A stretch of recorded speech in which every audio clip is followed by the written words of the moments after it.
that is an input we need in agriculture.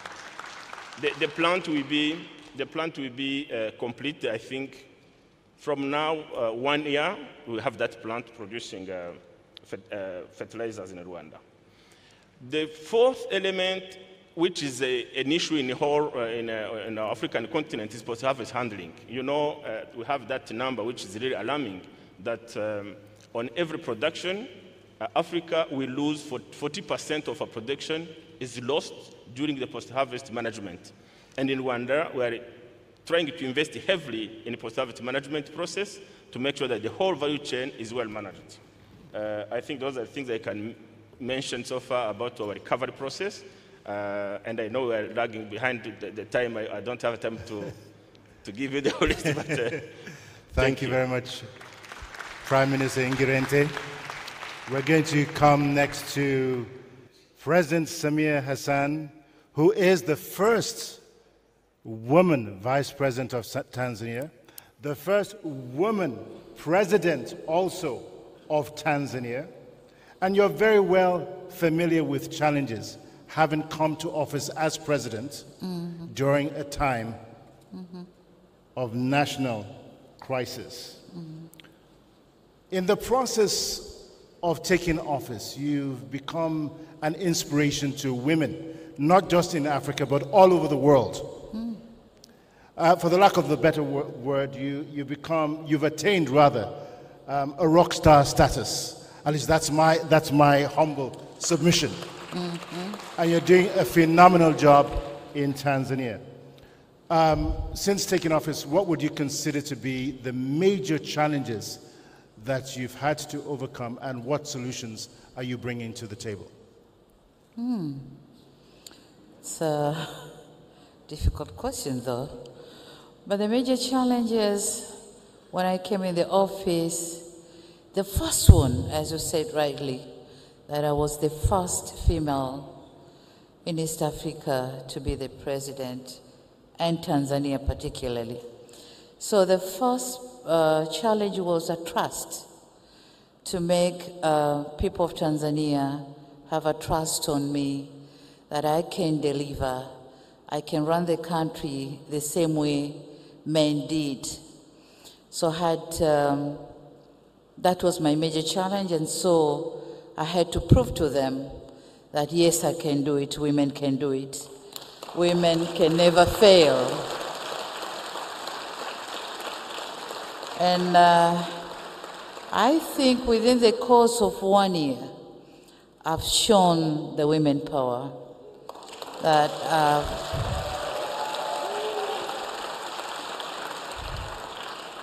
I led the country in the same way men did, and in some circumstances more than they did. So, but then the second challenge was I came in the office when the whole world was grappling with COVID-19 pandemic. And of course, the economic situation worldwide wasn't good. In my country, the economy fell from 6.8 growth to 4%. So I had a challenging task of improving the economy. And as we are speaking, we have been able to grow to 5.2% this year. So my expectation is to go back to 6.87 by 2025. And the third was, as the economy went down, then my question in head was, where should I start? But then I'm very thankful to the multilateral organization, to the banks, specifically African Development Bank. They supported Tanzania heavily. They supported us in infrastructure development. Tanzania is well connected to the neighboring countries. The regions and districts of Tanzania are well connected by beautiful roads. But then they are supporting us on construction of the airports and aviation sector. They've been supporting us in agriculture. So with the support from AfDB and other multilateral organizations, I've done well. Actually, due to COVID-19, IMF gave us some money as a bailout, economic bailout from the COVID-19 pandemic. And then I think most of the countries used that money for purchasing of sanitizer and those items required for COVID-19. But for me, I thought COVID-19 means the decongestion of the students in the classroom. Our classrooms had 100 to 120 pupils in one classroom. So I've been able to decongest them, and now I'm having 45 to 50 in one classroom. But then I thought COVID means availability of water. So I've taken that money and used them for supplying clean and safe water to most part of my country. And when I came in, the availability of water was about 72%, and I've moved to around close to 80%. And I'm expecting by 2025 I'll be 95 in urban areas and 85 in villages. So, but then I've also used that money for health, because COVID means starting treating people at the level of villages. So I've constructed about 350 health centers using that money, plus equipments, modern equipments, to the district and village levels. So I've done something which has never been done before, but my thanks to the African Development Bank, and I congratulate them for turning 50. And they say voices and stories. The voices have to be raised, I think, and stories to be told. So I'm telling the story about AfDB, but then telling the stories and raising our voices wouldn't be enough. We have to raise our voice, asking the multilateral financiers to allow AfDB to access to SDRs, because those are going to benefit Africa. We'll be close to get fund from our own bank for our own development. But then I was thinking that most global programs and plans should go in line with what we Africans are planning. And so through our own banks, funds have to be given to our own banks so that we can benefit from that. Yeah, thank you very much. President Samia Suluhu Hassan, thank you very, very much. Creativity, innovation on display. We do have a panelist who has joined us virtually all the way from the Comoros. I'm trusting that we will not have a technical hitch and that we'll be able to go directly to the Comoros even as we speak. So we will go right now to His Excellency Azali Assoumani, the President of the Union of the Comoros. Are you with us, sir? Tout à fait, je suis là avec vous. Et merci de m'avoir donné la parole. Et mon cher frère, if you could just hold on a second, Your Excellency. I'm glad that you can. I'm glad that you're with us online. I'm just going to provide you with a question that kind of contextualizes things for you. You are the president of a small island nation that has faced tremendous challenges, particularly with regards to climate. My question to you, Your Excellency, is, are the resources that your country receives sufficient enough to handle your growing needs in infrastructure and across the board. How are you faring post-COVID? Écoutez, merci beaucoup, mais permettez-moi de remercier mon frère président du Ghana pour avoir accepté d'abriter cette conférence et toutes les dispositions qu'il a prises pour sa belle réussite. Aussi, féliciter ma chère sœur Samia, encore ma voisine, aussi le président Philippe de Mozambique qui est un voisin, d'être là avec nous. Et vous dire qu'effectivement, par rapport à la question que vous avez posée, c'est une question très importante, puisque d'une façon spécifique, les Comores font partie des petits États insulaires au développement, donc affrontés au problème climatique. Et le problème climatique est un problème international. On vit actuellement, aucun continent du monde n'est épargné par ce problème. Donc ça, c'est les catastrophes naturelles. Et c'est ajouter une catastrophe humaine, ce qui se passe en Ukraine. Donc c'est des éléments qu'on doit en tenir compte pour voir, pour féliciter mon cher frère Adesina avec tous les efforts qu'il fait au profit de l'Afrique, particulièrement les Comores, parce que quand même, moi-même avec lui, on a un très bon partenariat, donc je dois le remercier et lui dire toute notre sympathie, la solidarité du gouvernement de moi-même à l'appuyer pour qu'il atteigne ses objectifs. Aussi lui féliciter des notes qu'il a sur le plan mondial par rapport à sa gestion. Ça prouve qu'il fait une très bonne gestion. Et la gestion qu'il fait de la BAD, effectivement, c'est au profit de l'Afrique. Et c'est pourquoi, effectivement, nous devons tous voir les voies et moyens de faire un lobbying au niveau de tous les partenaires bio multilatéraux, comment ils peuvent financer la FAD, mettre à la disposition de l'argent à la BAD pour qu'ils puissent, la question que vous avez posée spécifiquement, qu'on puisse trouver les moyens d'y apporter les solutions. Donc, en ce qui concerne le climat, effectivement, ça a été dit, l'Afrique, on est victime, puisqu'il y en a qui affectent le climat et c'est nous qui subissons les conséquences. Mais néanmoins, on n'a pas le choix, on doit gérer. Et c'est pourquoi cette problématique d'énergie renouvelable, on doit y prendre en compte. Et ici, aux Comores, Dieu merci, nous avons de très bonnes potentialités, que ce soit en géothermie, que ce soit en solaire, que ce soit en photovoltaïque. Donc, de ce côté-là, il y a des projets qui sont en cours qui peuvent nous aider à avoir l'énergie pour essayer d'amoindrir un peu les effets de ce problème climatique. Dans ce côté-là, je remercie les partenaires multilatéraux pour l'appliquer du point.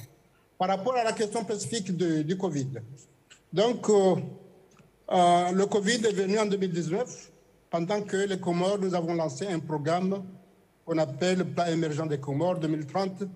On a fait une conférence à Paris et ceux qu'on a invités, Dieu merci, ils ont fait de très belles annonces. Mais avec Covid, on a été un peu plombé. Donc maintenant, on a géré Covid. Et je remercie le peuple comorien, tous nos partenaires, parce que quand même, ils ont été à nos côtés, on l'a bien géré. Et maintenant, on est dans une très bonne situation. Donc, avant le Covid, nous avions une croissance qui a été prévue de 4,5% et il est tombé à 0,2%. Et maintenant, on doit relever. En tout cas, on est dans la voie pour essayer de relever ce défi. Et jusqu'alors, le Covid, il est maîtrisé. Donc, on va aller à ce plan émergent.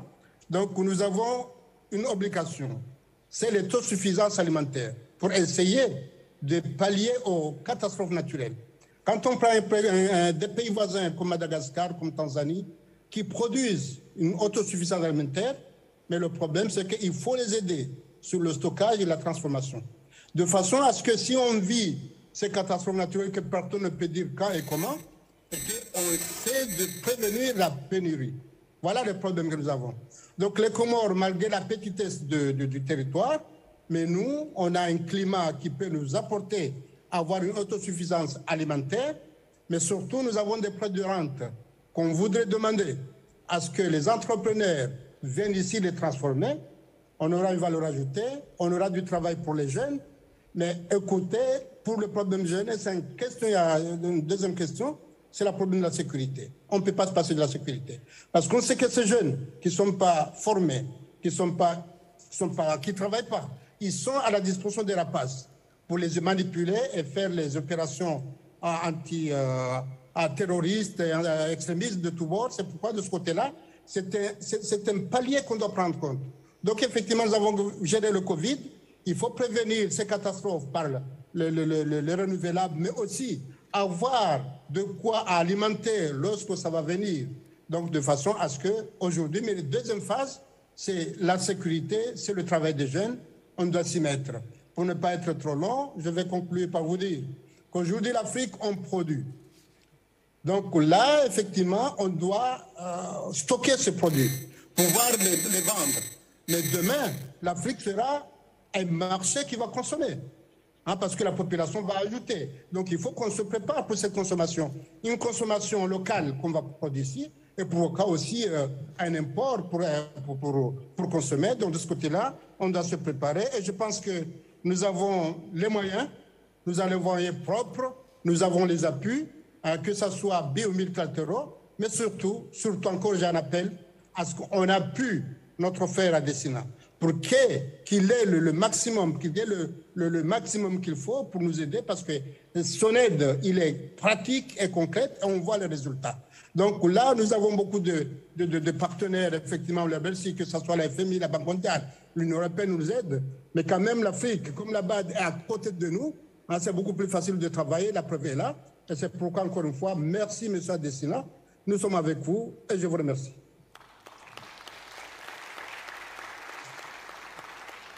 Thank you very much, President Azali Assoumani, again for the endorsement. The investor pitch there, tremendous potential in food and renewable energy. We'll come next to our next panelist, and that will be His Excellency Felipe Jacinto Inyusi of Mozambique. Your country also, like many others, is dealing with quite a number of challenges, but also the G20 has put in place a common framework to help countries address their debt situation. Mr. President, what is your country doing to address Mozambique's debt challenges in the light of some of the challenges that we're dealing with on a continental basis and globally?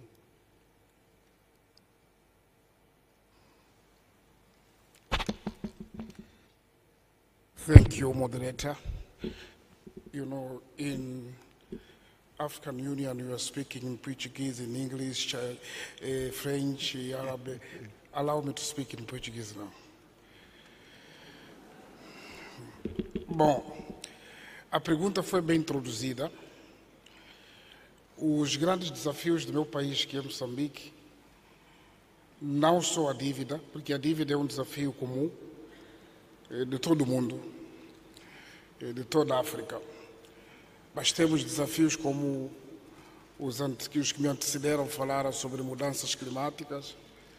Só para vos recordar que nos últimos 20 anos, o maior ciclone em África foi em Moçambique, que se chama Idai, onde todos viveram e destruiu o meu país, no centro do país.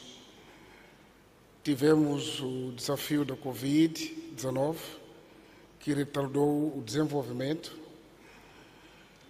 Agora estamos com o desafio do terrorismo, que está a destruir uma parte do meu país, que é um conflito, que é um desafio enorme. Mas também temos a questão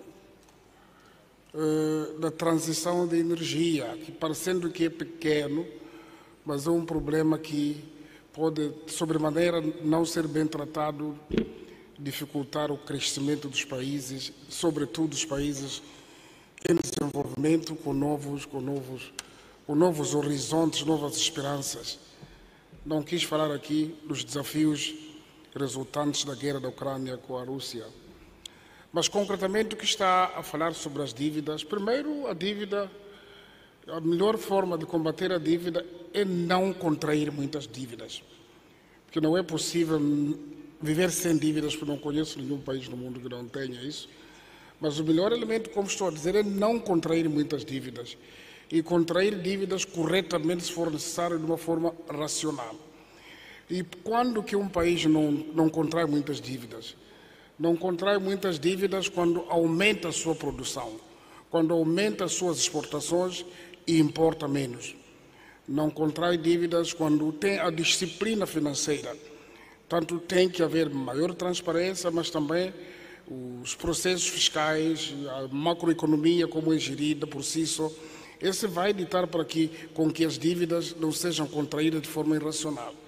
Portanto, nós embarcamos nessa batalha, ficamos agora num bom tempo onde vivemos a nossa custa, e isso, a solução foi sempre mais produção, e sobretudo naquelas áreas que são tradicionais para Moçambique, que é a agricultura, que é a pesca e também os transportes. Nós temos os corredores enormes de grande impacto a nível regional da SADC, a partir dos seus portos, as ferrovias e as estradas. Então é preciso aumentar também, ou capacitar e qualificar essas infraestruturas. Boas estradas, boas linhas férreas, bons portos, e isso por si só faz com que o país tenha mais proveitos, tenha mais receitas do que os consumos e reduz a dívida. Portanto, neste momento, dependendo da sua pergunta, como foi muito direta, digo a disciplina financeira, mais produção e também incentivos para as áreas produtivas, neste caso o setor privado. Nós estamos a influenciar muito para que os momentos da produção no setor privado sejam enormes, porque estes investimentos por si só vão ajudar para que não se contraia muitas dívidas. Portanto, a pergunta foi tão simples e direta, e também quero responder. A minha especialidade, eu sou engenheiro, não se dá muitas voltas, vai direto à resposta. Obrigado.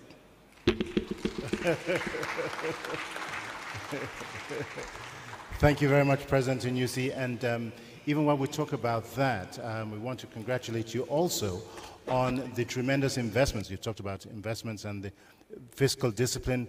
You put quite a bit of investment into the gas sector, partnering with the African Development Bank and the Africa Investment Forum, and pulled off in a very short period of time what potentially will be one of the largest gas production systems in the world. So congratulations to you and to Mozambique in that regard. Thank you very much, Your Excellency. And we're going to come to His Excellency, the Vice President of Côte d'Ivoire, Vice President Kone, representing President Alassane Ouattara. Well, for 57 years, Your Excellency, Côte d'Ivoire has really been an excellent host for the African Development Bank headquarters, and it's been a beautiful, mutually beneficial relationship with more than 70 staff from 70 countries represented at the bank. I understand from many colleagues that even when they go home, they cannot wait to come back home to Abidjan, and that really says a lot about the impact of traditional Ivorian hospitality. So we want to thank you for that and for being the gracious host that you've been for the bank these many years.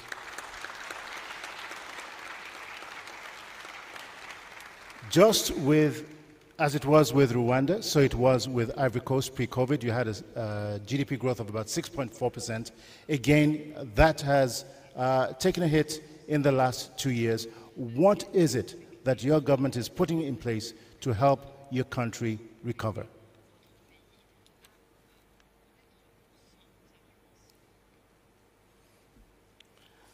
Bien, merci beaucoup, Monsieur le modérateur.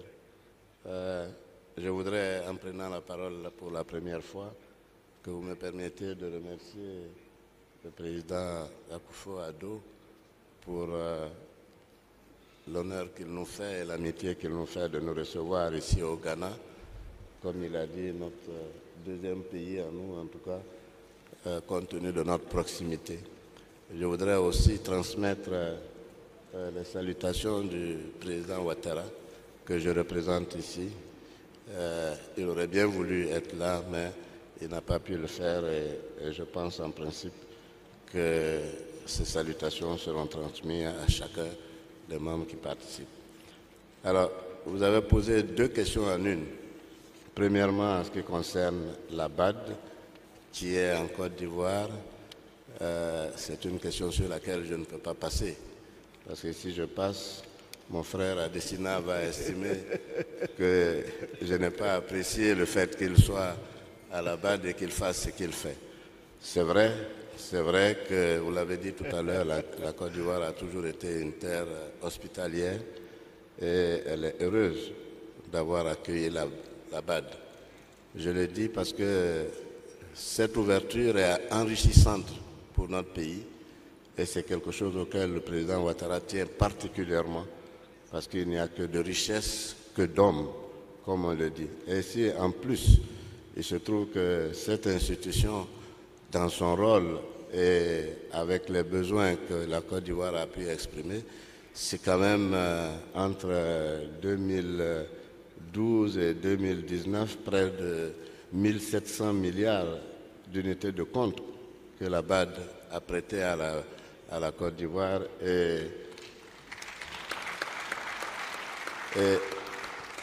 cela a permis de renforcer de façon importante l'infrastructure dans ce pays. Je ne donnerai pas de chiffres, mais seulement des images. Si vous passez aujourd'hui en Côte d'Ivoire et que vous circulez la nuit, vous verrez que pratiquement tous les villages et tous les hameaux sont éclairés, même parfois quand il n'y a pas un monde extraordinaire. Et ça, c'est important. Si vous passez et que vous voyez le système d'adduction d'eau, l'eau courante coule un peu partout. Je crois que c'est des investissements sociaux très importants que le pays a pu faire avec l'aide de la BAD. Je terminerai par le programme social du président qu'il a soutenu et qui aujourd'hui fait la fierté de beaucoup d'Ivoiriens. Merci, Monsieur le Président, pour cela. La deuxième question que vous avez posée, c'est comment, avec un taux de croissance au départ, avec la Covid, si j'ai bien compris, comment le processus a été géré. Je pense qu'au début, il y avait deux choses à prendre en considération. La première, c'est l'environnement sanitaire, parce que ce n'était pas évident que pour un pays en développement, les questions sanitaires puissent permettre de répondre à la pandémie. Donc il a fallu faire des efforts, et ces efforts-là se sont retrouvés dans l'amélioration de la qualité des soins, l'application des mesures de prévention et bien sûr avec la vaccination pour une immunisation beaucoup plus importante des populations. Ce sont là les premiers éléments qui ont été mis en considération. Et je crois, Dieu merci, le taux de prévalence a faibli au fur et à mesure et nous sommes arrivés à des niveaux, comme on appelle aujourd'hui, presque zéro de contamination et surtout la prise en charge médicale qui a donné de bons résultats. Ça, c'était le premier volet, la prise en charge sanitaire. Le deuxième volet, c'est l'économie. Il a fallu, compte tenu du fait que le ralentissement des activités économiques et surtout, j'insiste là-dessus, certains secteurs comme les transports et comme l'hôtellerie ont pratiquement chuté dans leurs activités, il a fallu les soutenir. Et je crois que l'État a fait un effort important de soutien à beaucoup de secteurs sociaux, secteurs frappés par la pandémie, pour que ces secteurs puissent passer la période difficile. Et je pense que ça a été une bonne initiative, parce que malgré la profondeur de la pandémie, la Côte d'Ivoire a terminé en 2020 avec un taux de croissance de 2%, alors que dans beaucoup de pays, on était à des taux de croissance négatifs. Donc cela a été une bonne approche. Et bien sûr, en 2021, avec tous les éléments qui ont été mis en place, notamment les plans de développement triennaux que la Côte d'Ivoire a mis en place, la croissance est repartie en 2021 à 7,1%. Et je pense qu'avec toute la politique à la fois sociale et d'investissement qui a été entrepris dans le nouveau plan de développement, nous pensons pouvoir maintenir comme auparavant un taux de croissance d'au moins 7% pour les années à venir. Voilà ce que je peux vous dire sur ce qui a été fait en ce qui concerne.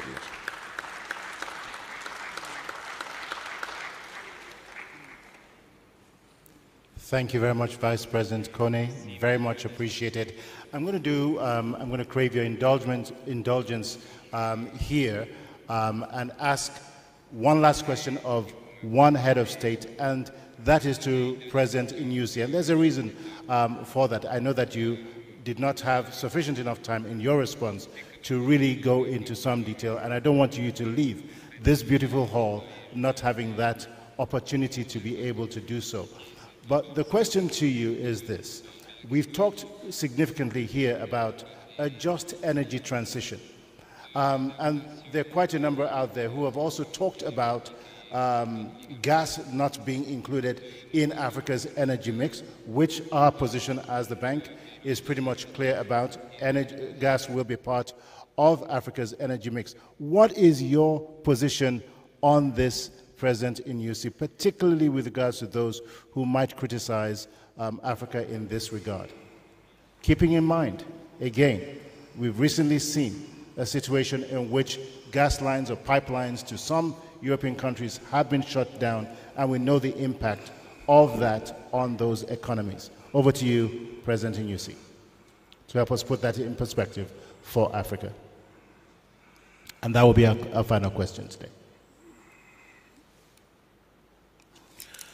Bom, excelente pergunta. E gostaria que o mundo desse prioridade também, desse oportunidade também à África. Porque este é o momento em que a África consegue descobrir os seus recursos.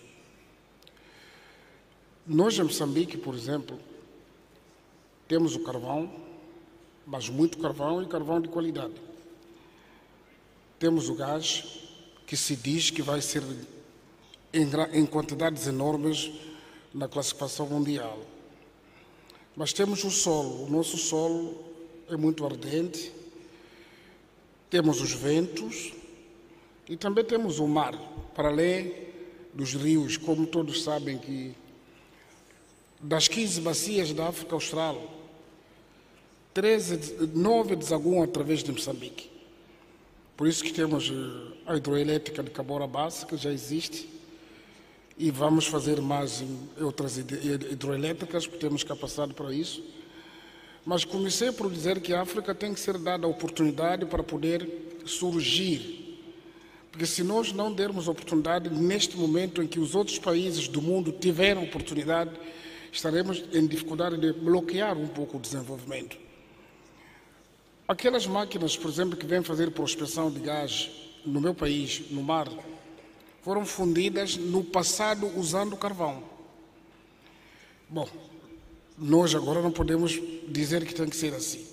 Mas mesmo para painéis solares que produzem energia amigo do ambiente, esses foram produzidos com uma outra energia que não era esta. Então, nesse momento que estamos agora com alguma possibilidade de termos, eu acho que o gás é energia de transição e também não é muito nociva. Aliás, eu comecei por dizer, quando me fez perguntas sobre os desafios ou os pontos críticos do meu país, sobretudo sobre a dívida, eu falei mais sobre outros aspectos que há em Moçambique. Neste caso, para dizer que a nossa posição, acho que a posição do Banco Africano de Desenvolvimento sumariza o sentimento dos seus membros. E nós somos membros, precisamos de ter tempo para podermos dar o pino, ou às vezes põe-se o pneu para alguém saltar e saltitar, dar o pino e alcançar. E queremos, e penso que não é o gás que está em causa na totalidade, porque quem está a poluir o mundo, quem está a criar no meu país, nem sequer 10%, nem 2% da poluição faz, mas é vítima desses que poluem muito no mundo, e nesse momento é momento já para se dar oportunidade aos países para emergir e poder corrigir definitivamente no futuro. Porque se eliminam agora, já não teremos capacidade de evoluir no futuro. Portanto, essa é a posição praticamente similar àquelas que o Banco Africano está a defender. Obrigado.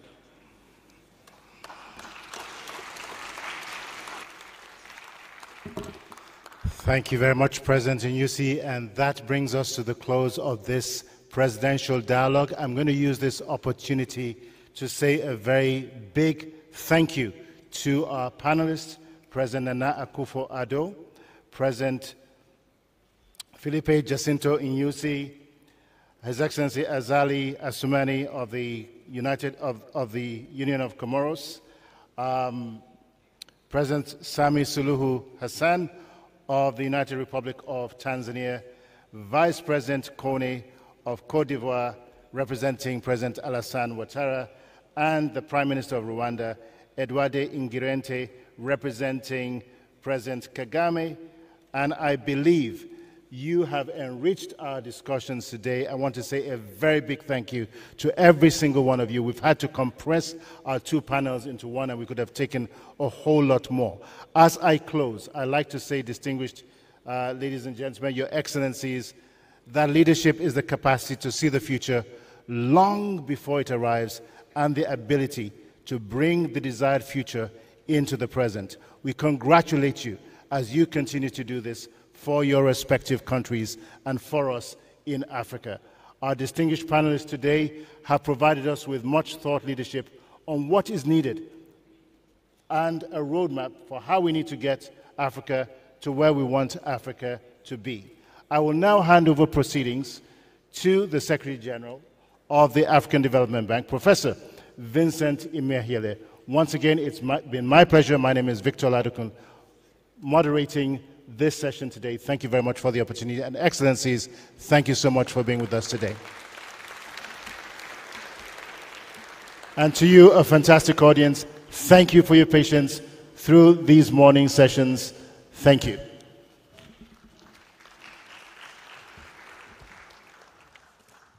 Thank you, Victor, for that warm moderation of the panel. Excellencies, it's time for the family photographs.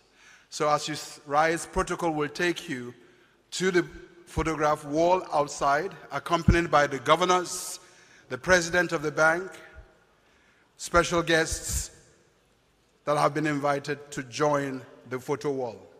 Outside, protocol, please lead the Excellencies to the photo wall. After the photo wall, we proceed to the high-level luncheon, which you've been invited to. It is by invitation, strictly by invitation. Please take the Excellencies to the photo wall now so that the pictures can be taken. Governors, please also proceed to the photo wall so that you can have your regular family picture. Thank you very much.